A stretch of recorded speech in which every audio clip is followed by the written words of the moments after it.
माँ कृपा steno classes में आप सभी का स्वागत है। डिक्टेशन शुरू होगी 5 सेकंड बाद। भारत ने अपने डेयरी आयात प्रमाणन मानकों पर सख्त रुख अपनाते हुए अमेरिका को स्पष्ट संदेश दिया है कि ब्लड मील मांसाहारी चारे खाने वाले जानवरों के दूध से बने किसी भी उत्पाद को आयात की अनुमति नहीं दी जाएगी। विराम। यह निर्णय भारतीय समाज की सांस्कृतिक और धार्मिक मान्यताओं को ध्यान में रखते हुए लिया गया है, जिन पर कोई समझौता नहीं किया जा सकता। विराम। वाणिज्य एवं उद्योग मंत्रालय ने इस बात पर जोर दिया है कि मानक केवल एक नियामक प्रक्रिया नहीं है, बल्कि भारतीय जनता, किसानों और अर्थव्यवस्था के हितों की रक्षा के लिए आवश्यक है। विराम पैरा। मार्च 2023 को पशुपालन और डेयरी विभाग ने दूध और दूध उत्पादों के आयात के लिए एकीकृत पशु चिकित्सा स्वास्थ्य प्रमाण पत्र प्रकाशित किया। विराम। इस प्रमाण पत्र का उद्देश्य यह सुनिश्चित करना है कि आयात किए गए उत्पाद निर्धारित माइक्रोबायोलॉजिकल आवश्यकताओं का पालन करते हों और उनमें दवाओं, एंटीबायोटिक्स, कीटनाशकों या भारी धातु के अवशेष न हों। विराम। इसके तहत अनिवार्य है कि आयातित डेयरी उत्पाद बनाने वाले जानवरों को मांस या हड्डी आधारित चारा न खिलाया गया हो। विराम पैरा। अमेरिका ने इन नियमों को अपने डेयरी उत्पाद निर्यातकों के लिए बाधा करार दिया है। विराम। उन्होंने भारत पर WTO के राष्ट्रीय उपचार सिद्धांतों के उल्लंघन का आरोप लगाया और प्रमाणन में नेवर बीन फेड ऐसे जानवर जिसे कभी भी ब्लड मील यानी मांस, खून या हड्डी से बना चारा न खिलाया गया हो जैसे शब्दों पर आपत्ति जताई। विराम। अमेरिका का दावा है कि यह शर्त भारतीय घरेलू नियमों से अलग है, जो उनके निर्यातकों के लिए अनुचित है। विराम। इससे काफ़ी समस्या हो सकती है। विराम।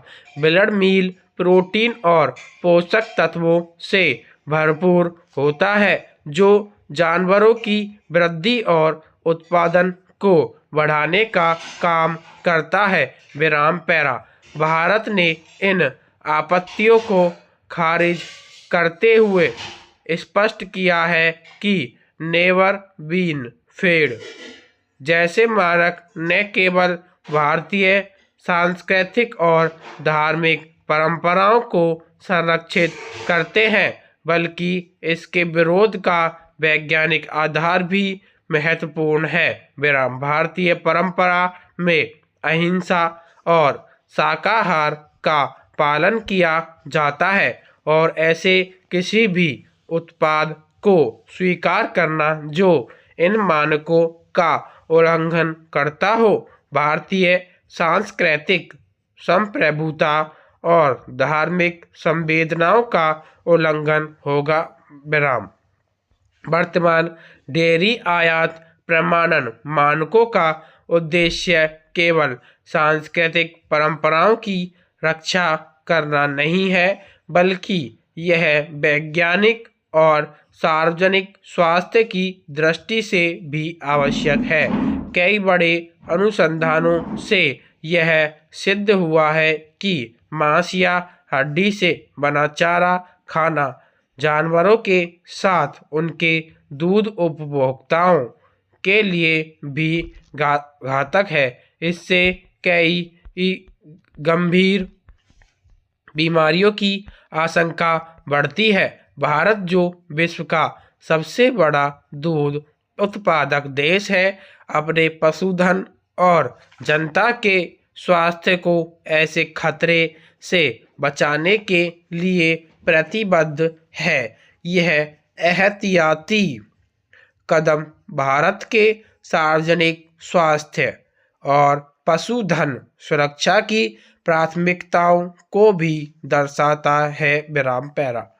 भारत का डेयरी उद्योग मुख्य रूप से छोटे और सीमांत किसानों पर आधारित है। लगभग 7 करोड़ से अधिक ग्रामीण परिवार अपनी आजीविका के लिए डेयरी उद्योग पर निर्भर हैं। विराम। प्रमाणन मानकों में ढील देने से सस्ते विदेशी डेयरी उत्पादों का आयात बढ़ सकता है, जो घरेलू उत्पादकों के लिए अनुचित प्रतिस्पर्धा पैदा करेगा। विराम।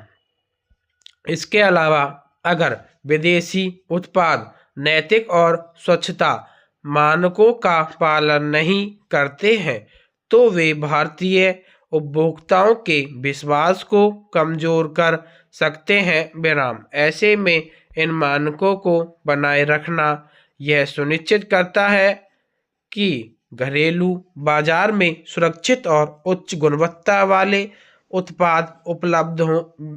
विराम पैरा।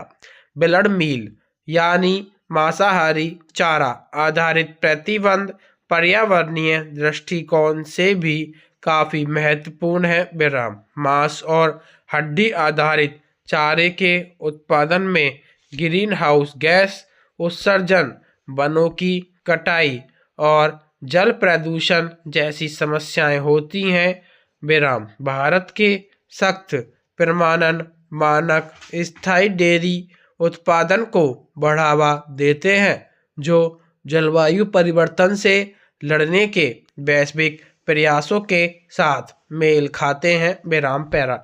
एक बात और भी खास है कि भारतीय उपभोक्ता अब अधिक जागरूक हो चुके हैं और ऐसे उत्पादों की मांग करते हैं जो उनकी नैतिक और सुरक्षा की अपेक्षाओं पर खरे उतरते हों। विराम। कमजोर मानकों वाले आयातित उत्पादों के कारण खाद्य सुरक्षा घटनाएं हो सकती हैं, जो उपभोक्ता विश्वास को नुकसान पहुंचाएंगी। इस स्थिति से बचने के लिए सख्त मानकों का पालन करना आवश्यक है। विराम पैरा। समझने वाली बात यह है कि भारत के डेयरी आयात प्रमाणन मानक केवल नियामक औपचारिकताएं नहीं है, बल्कि ये सांस्कृतिक, वैज्ञानिक और नैतिक दृष्टिकोण से महत्वपूर्ण हैं।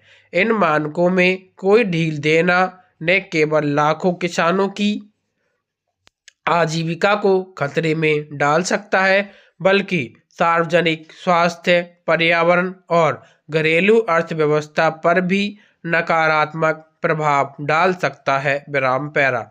भारत को WTO में इन मानकों की आवश्यकता और औचित्य को मजबूती से प्रस्तुत करना चाहिए। ये मानक न तो भेदभावपूर्ण है और न ही मनमाने, बल्कि घरेलू हितों की रक्षा के लिए आवश्यक उपायों के तौर पर भी इसे देखा जाना चाहिए। विराम। व्यापार को सुविधाजनक बनाने के लिए भारत को अपनी सुरक्षा, सांस्कृतिक मान्यताओं और मूल्यों से समझौता नहीं करना चाहिए। विराम। यह नीति केवल व्यापार का सवाल नहीं, बल्कि राष्ट्रीय मूल्य, सिद्धांत और आत्मसम्मान का प्रतीक है। विराम। समाप्त। डिक्टेशन अच्छी लगे तो चैनल को लाइक एंड सब्सक्राइब जरूर करें। धन्यवाद।